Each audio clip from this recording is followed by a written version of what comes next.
ఈరోజు అన్న తారక రామారావు యొక్క జయంతి.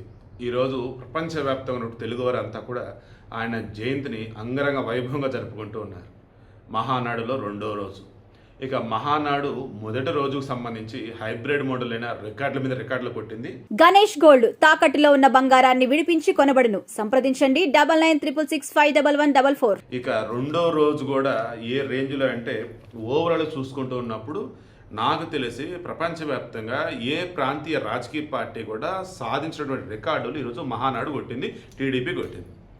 ఓవరాల్ చూసుకుంటూ ఉన్నప్పుడు తెలంగాణ కానీ, ఆంధ్రప్రదేశ్ కానీ, అండమాన్ నికోబార్ ఐలాండ్స్ కానీ అక్కడ ఉన్నటువంటి తెలుగు వారంతా మొత్తం 1875 క్లస్టర్స్ ద్వారా 7,20,000 మంది ఫస్ట్ డేని అటెండ్ అయ్యారు. నాకు తెలిసి ఈరోజు ఆ సంఖ్య ఇంకా పెరిగింది. ఓవరాల్గా చూసుకుంటూ ఉన్నప్పుడు నూజివీడు నుంచి ఎక్కువ మంది అటెండ్ అయ్యారు. ఆ తర్వాత వచ్చేసి నెల్లూరు జిల్లా కోవూరు, గోపాలపురం, కందుకూరు ఇలా ఉన్నాయి. కుప్పం కూడా టాప్ 10లోనే ఉంది. సో సింపుల్గా నేనేం చెప్పదలుచుకున్నాను ఈరోజు అంటే, మహానాడు అన్నటువంటి ఒక ప్రోగ్రాం టీడీపీ వారికి సంబంధించి జనరల్గా ఒక పెద్ద వేడుకలాగా చేయాలి. బట్ ప్రజెంట్ వచ్చేసి ఇరాన్ సంక్షోభం ఉంది కదా, ఆయిల్ సంక్షోభం. దానివల్ల ప్రధాని మోదీ గారు ఒక పిలుపునిచ్చారు. ఈ మంత్రులు రిమైనింగ్ వాళ్ళు కాన్వాయ్లు తగ్గించుకోమన్నారు. నార్మల్ వాళ్ళు కూడా అవసరమైతే ట్రావెల్ చేయండి తప్ప లేదంటే ఆగమన్నారు. దాంతో మనమెందుకు ఈ మహానాడు అన్నదానిని ఒక వేదికలాగా చేసి ఒక పెద్ద ప్లేస్లో పెట్టి కుప్పలుగా జనాలు వస్తారు, నో డౌట్.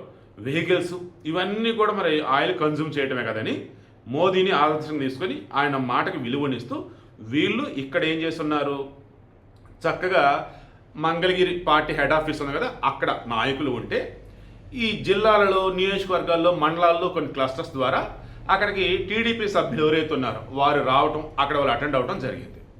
ఇక దీనిలో మెయిన్గా చూసుకుంటూ ఉన్నప్పుడు ఏ రాజకీయ పార్టీ అయినా వాళ్ళ నాయకుడే మెయిన్ అంటారు.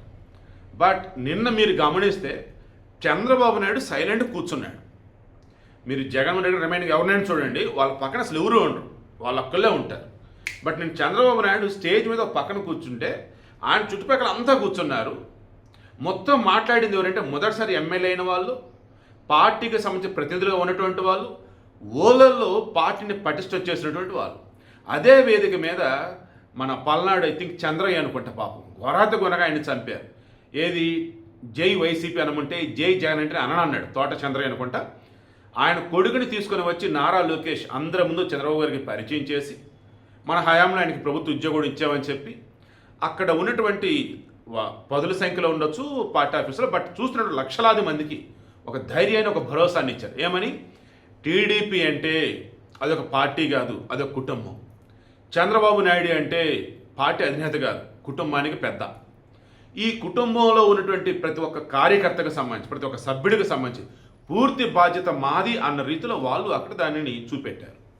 సో ఇలా ఏకంగా మహిళలకు సంబంధించి వాళ్ళు కాలర్ ఎగరేస్తారు, క్షమించాలి కాలర్ మొగలు కదా, మరి మహిళలు అన్నప్పుడు ఇంకేంటో మరి మీరు చెప్పాలి, సంతోషపడుతూ మిగతా పార్టీలతో పోల్చుకుంటే మేము టీడీపీలో ఉన్నామని గర్వంగా గొప్పగా చెప్పుకునే విధంగా నిన్న టీడీపీ మహానాడులో ఒక తీర్మానం ఏంటది, మహిళలకి రిజర్వేషన్లు ఇవ్వాలి 1/3 అని పార్లమెంట్లో బిల్లు పెడితే 30 సంవత్సరాలుగా తిరుగుతూ ఉంది తప్ప పాస్ కావట్లా.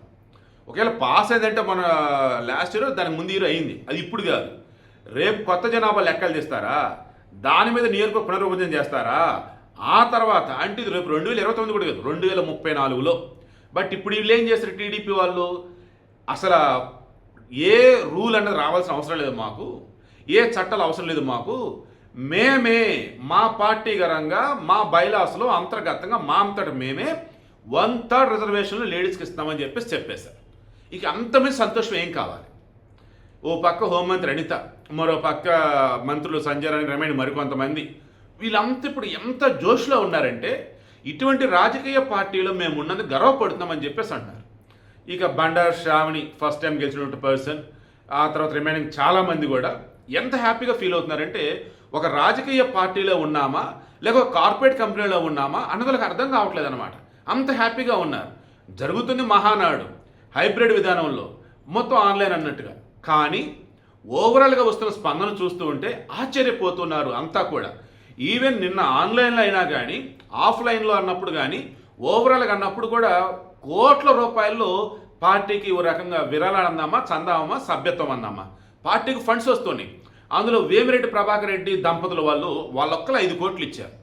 ఇక ఉన్నంతలో భాగంగానే లక్షలు ఇచ్చిన వాళ్ళు కొంతమంది ఉన్నారు, ఇక కార్యకర్తలు వేలలు ఇచ్చిన వాళ్ళు ఉన్నారు. ఓ రకంగా చూసుకుంటూ ఉంటే ఒక దేవాదాయ ధర్మాదాయ శాఖ అంటూ ఉంటారు చూసారా, ఇది ఒక రాష్ట్రం మొత్తానికి సంబంధించి ఉంటుంది.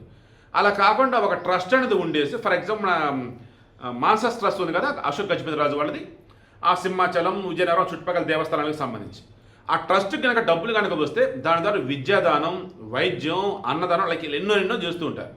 ఓ రకంగా ఇప్పుడు ఈ టీడీపీ పార్టీకి సంబంధించి ఫండ్స్ ఎవరైనా ఇస్తున్నారంటే ఆల్మోస్ట్ అంతే. ఈరోజు ఎన్టీఆర్ జయంతి సందర్భంగా ఊరూరా వాడవాడ అన్నదానాలు, పండుగ వాతావరణం, తర్వాత ఈ టీడీపీకి మహానాడు జరుగుతుంది కాబట్టి పార్టీ ఆఫీస్ దగ్గర కోలాహలం, అన్నదానం, ఇలా ఒకటేమిటండి అసలు ఆడ మగ చిన్న పెద్ద అన్న తేడా లేకుండా అంతా కూడా సంబరాలు చేసుకుంటున్నారు, పండుగ చేసుకుంటున్నారు. ఓవరాల్గా అన్నప్పుడు ఏ రాజకీయ పార్టీ సాధించినటువంటి రికార్డులు సాధిస్తూ, ఏ రాజకీయ పార్టీ క్రియేటివ్ ప్రపంచం సృష్టిస్తూ దూసుకుపోతూ ఉంది. And Nara Lokesh party working president అయిన తర్వాత జరుగుతున్న ఫస్ట్ మహానాడుని అద్భుతంగా చేస్తూ ఉన్నారు. ఓవరాల్గా మాత్రం ఈ మహానాడు మాత్రం చరిత్రలో నిలిచిపోతుంది. ఎందుకంటే ఫస్ట్ టైం హైబ్రిడ్ మోడల్ నిర్వహిస్తూ గ్రాండ్ సక్సెస్ చేసి పడేశారు.